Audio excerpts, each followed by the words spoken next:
नमस्कार साथियों, एक बार फिर से स्वागत है हमारे इस न्यू वीडियो सेशन में। तो आज जो कि हम लोग पिछले क्लास में हम लोग पढ़ रहे थे क्या, तो भारत में यूरोपियों का आगमन, जो कि आप लोगों को पता है कि मॉडर्न हिस्ट्री का हम लोग जो पहला चैप्टर था इसमें, वो भारत में यूरोपियों का आगमन वो स्टार्ट किए हैं।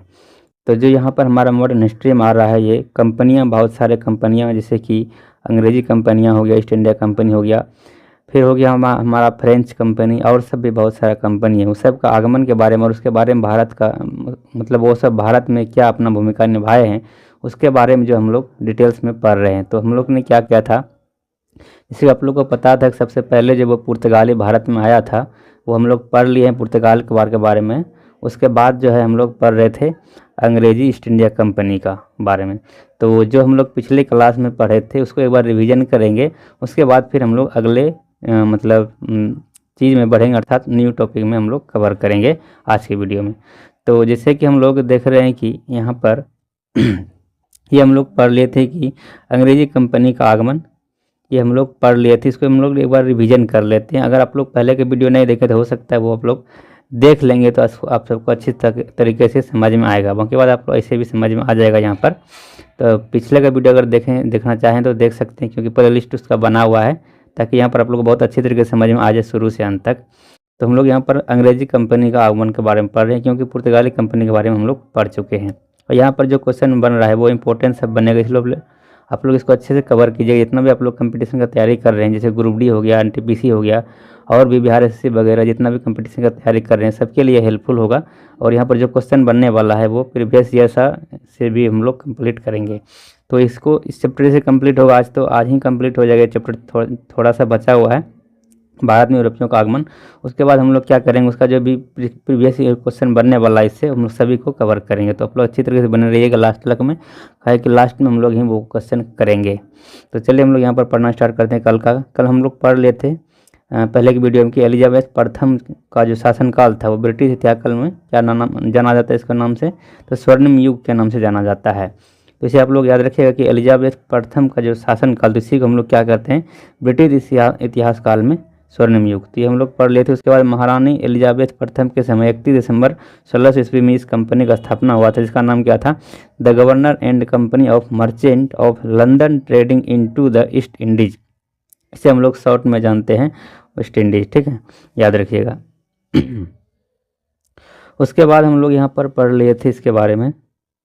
यहाँ पर देख सकते हैं हम लोग कि पढ़े थे कि पहली बार जो अंग्रेजी की जहाज़ आया था उसका नाम क्या था, रेड ड्रैगन था। ये हम लोग पढ़ लिए थे। उसके बाद याद करें हम लोग इस कंपनी के बारे में, तो जो ये कंपनी जो है पहली बार 1601 ईस्वी में कंपनी के जहाज़ इंडोनेशिया गए थे, ठीक है।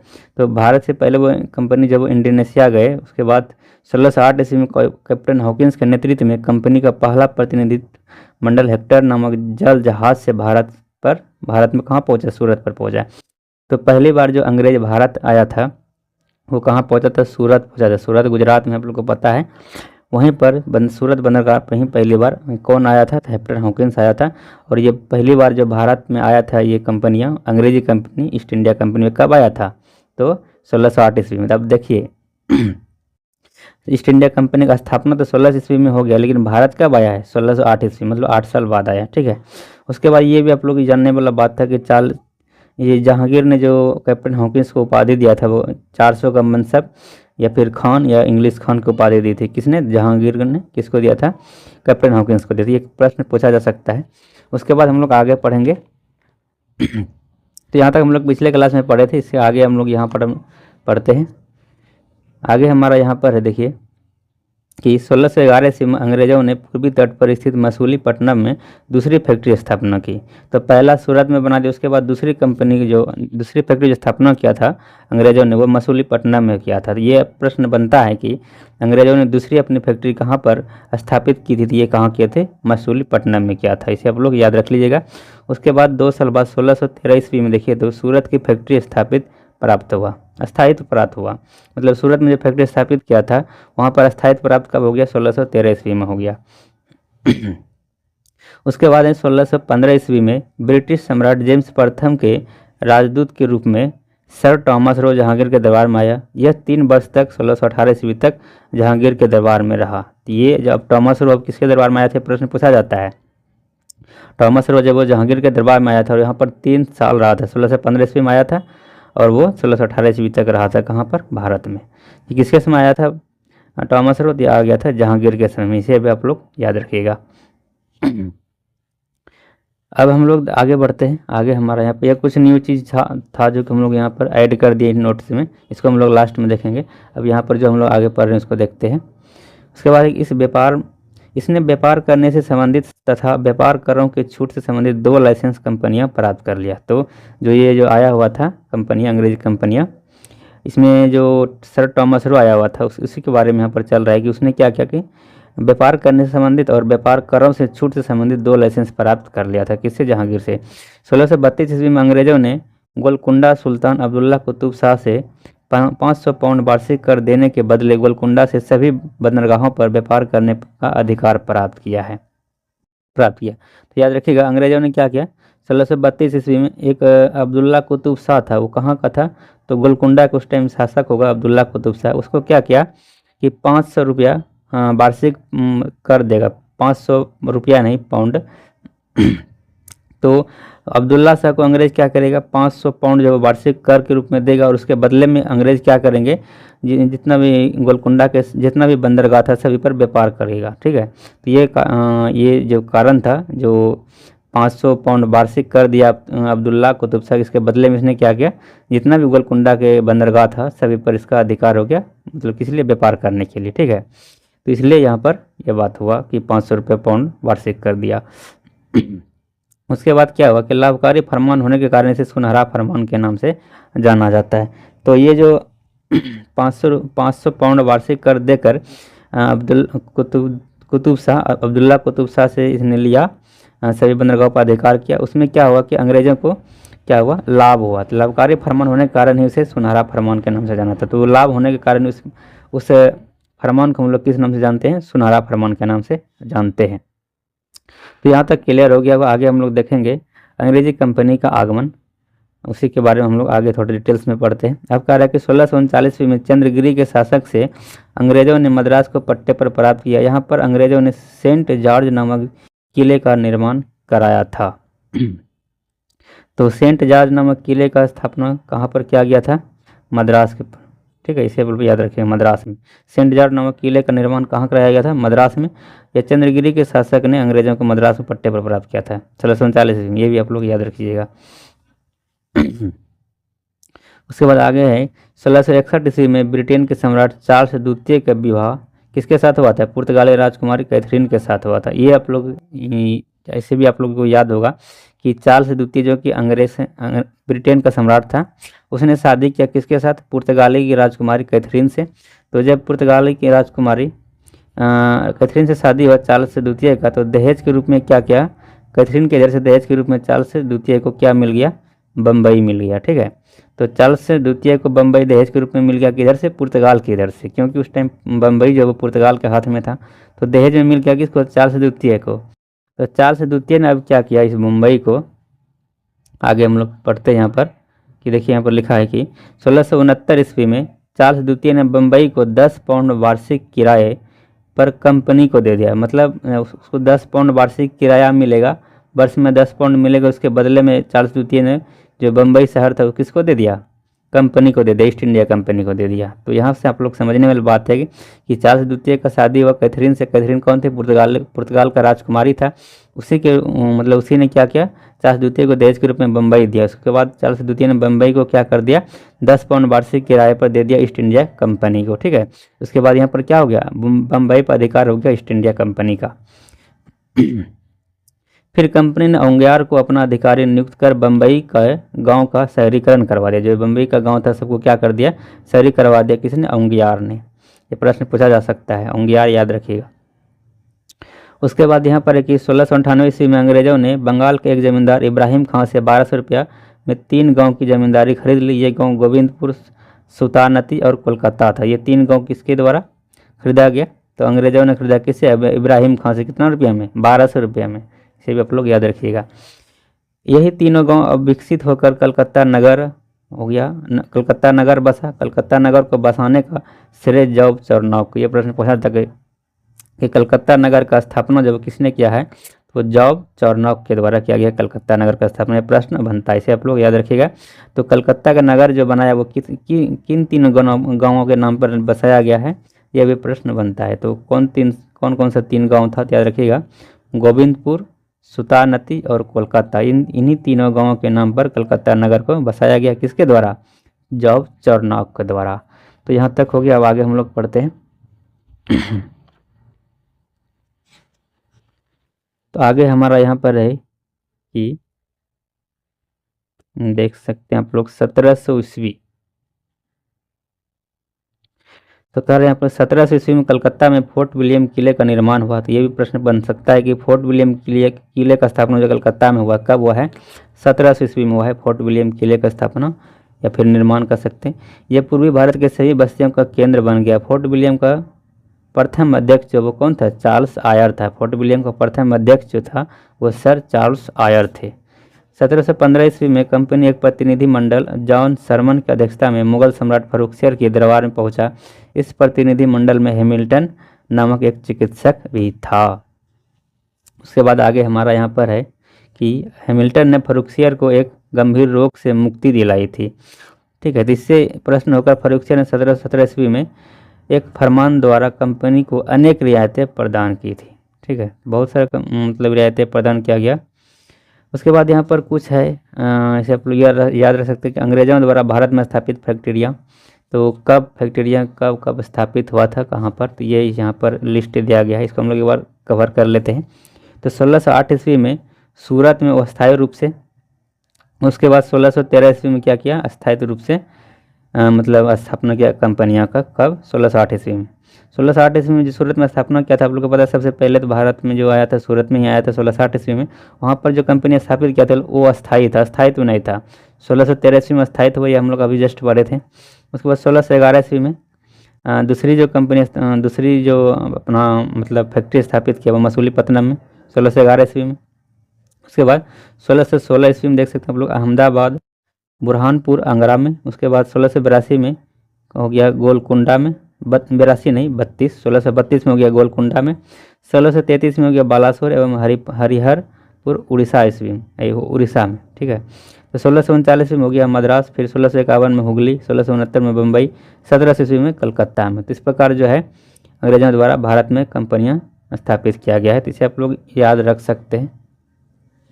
उसके बाद हम लोग पढ़ेंगे डेनिश कंपनी का आगमन। ठीक है, तो हम लोग डेनिश कंपनी का आगमन पढ़ लेते हैं, उसके बाद क्वेश्चन कर लेंगे, ये चैप्टर का लास्ट है। तो यहाँ पर हमारा है कि डेनिश डेनमार्क के निवासी थी। कहाँ का निवासी था डेनिश, तो डेनमार्क निवासी था। 1616 ईस्वी में भारत आए और बंगाल स्थित श्रीरामपुर में अपनी बस्ती स्थापित की। जब भारत का इनका मुख्य केंद्र था। तो पूछा जा सकता है क्वेश्चन कि भारत में डेनिश का जो मुख्य केंद्र था वो कहाँ था, तो बंगाल स्थित श्रीरामपुर था। बंगाल में स्थित श्रीरामपुर जो है वो क्या था, इसका मुख्य केंद्र था डेनमार्क का, डेनिश कंपनी का। उसके बाद यहाँ पर है कि फ्रांसीसी कंपनी का आगमन। डेनिश हो गया, फ्रांसीसी कंपनी के आगमन के बारे में पढ़े तो फ्रांसीसी ईस्ट इंडिया कंपनी का स्थापना जो है वो लुई 14वां के शासनकाल में इसके मंत्री कोलबर्ट के प्रयासों से 1664 ईस्वी में हुआ था। प्रश्न पूछा जा सकता है जिस टाइम फ्रांसीसी कंपनी का स्थापना हुआ था उस टाइम जो वहाँ का शासक था वो कौन था, तो याद रखिएगा लुई 14वां था। उसी के समय में 1664 ईस्वी में फ्रांसीसी कंपनी का स्थापना हुआ था। ठीक है, सर्वप्रथम 1667 ईस्वी में फ्रैंको कैरो के नेतृत्व में फ्रांसीसियों का पहला अभियान दल भारत में कहाँ पहुँचा, सूरत पहुँचा, और वहीं पर इन्होंने अपनी पहली फैक्ट्री स्थापना की। तो ये 1667 ईस्वी में आया कौन सा, फ्रांसीसी कंपनी, और वहाँ पर इसने भी पहला अपना फैक्ट्री कहाँ स्थापित किया, सूरत में। तो प्रश्न यहाँ पर हो गया हमारा सूरत वाला। तो अंग्रेज ने भी पहला जो अपना कंपनी स्थापित किया था वो कहाँ किया था, सूरत में ही। फ्रांसीसियों ने भी अपना पहला कंपनी कहाँ, सूरत में ही स्थापित किया। उसके बाद आगे हम लोग देखते हैं, आगे हमारा यहाँ पर कि 1673 ईस्वी में बंगाल की सूबेदार शाइस्ता खां से एक ज़मीन प्राप्त की। इसी ज़मीन पर चंद्रनगर नामक प्रसिद्ध फ्रांसीसी बस्ती का विकास हुआ। उसके बाद 1701 ईस्वी में फ्रांसीसियों ने पांडिचेरी को स्थापना अपना मुख्यालय बना लिया। प्रश्न पूछा जा सकता है कि फ्रांसीसियों ने अपना मुख्यालय कहाँ बनाया, तो पांडिचेरी को बनाया, और कब, तो 1701 ईस्वी में। यहाँ यहाँ का पहला गवर्नर जो वो फ्रांसिस मार्टिन था। तो पहला गवर्नर कौन हो गया? फ्रांसिस मार्टिन हो गया। किसका? तो पांडिचेरी का। उसके बाद 1735 ईस्वी में ड्यूमा फ्रांसीसी गवर्नर बनकर पांडिचेरी आया। इसके समय में फ्रांसीसी व्यापार का अत्यधिक विकास हुआ। यह प्रश्न पूछा जा सकता है कि जो फ्रांसीसी कंपनियां हैं उसका भारत में सबसे अधिक विकास जो है वो कब हुआ था? तो किसके शासनकाल में हुआ था? ये याद रखिएगा, ड्यूमा जो गवर्नर था ड्यूमा के काल में ही हुआ था, 1735 ईस्वी में। ठीक है।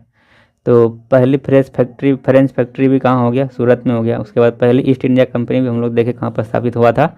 तो सूरत में ही हुआ था। दूसरा कहाँ हुआ था? याद रखिएगा, दूसरा हुआ था हमारा मसूलीपट्टनम में। ठीक है। तो अब हम लोग क्वेश्चन देखते हैं, प्रीवियस ईयर क्वेश्चन जो कि प्रश्न पूछा गया है बहुत सारे एग्जाम में, उसको हम लोग अच्छी तरीके से कवर करेंगे। यहाँ पर लिखा हुआ प्रश्न हाथ से है, तो इसे आप लोग इग्नोर कीजिएगा कि हाथ से लिखा हुआ या किसी से, आप लोग को सिर्फ समझना है, सुनना है। ठीक है। तो यहाँ पर हमारा है कि वह पुर्तगाली कौन था जिसने गोवा पर अधिकार किया था? तो पुर्तगाली शासक जो कि अल्फांसो डी अल्बुकर्क था। ये कौन था? गवर्नर था। किसका?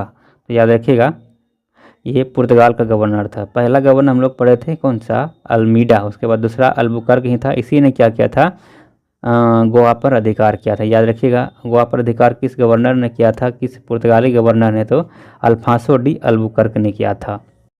उसके बाद दूसरा क्वेश्चन हमारा है कि किस यूरोपीय ने भारत में सबसे पहले अपना व्यापार फैलाया और प्रभावित किया? तो ये पुर्तगाली ही था जिसने कि भारत में पहला अपना व्यापार फैलाया और प्रभावित किया था। तो हम लोग जस्ट पढ़वे किए थे।